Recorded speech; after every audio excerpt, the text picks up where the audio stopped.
আজি মই যাবলৈ ওলাইছোঁ পাঠাকুবাসী ৰাইজৰ উদ্যোগত যি মুকলি বিহু আয়োজন কৰিছে পাঠাকু হাইস্কুল খেলপথাৰত তালৈ মই যাবলৈ ওলাইছোঁ। তাতকৈ মই সকলো দেখাম, আপোনালোকে চাই থাকিব। যিসকলে মোৰ চেনেলটো চাই আছে তেওঁলোকে লাইক কৰিব, শ্বেয়াৰ কৰিব, লগতে ছাবস্ক্ৰাইব কৰিবলৈ নাপাহৰিব। মই আহি পেলাই পাই গ'লোহি ৰঙালী বিহুখন।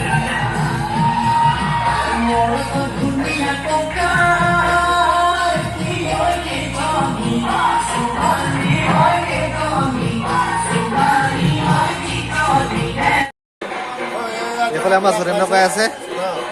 আজি আমাৰ বিহু আদৰণি পতা হৈছে। তেওঁ এতিয়া কোমল চাউলে দৈ গাখীৰে পূৰা খাইছে, দেখিছেনে? এইফালে আছে আমাৰ ইটো পঞ্চমুখী।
তেখেতৰ বিহু গীতে আমি গ্ৰামখনৰ এই কাৰ্যসূচী সামৰিম।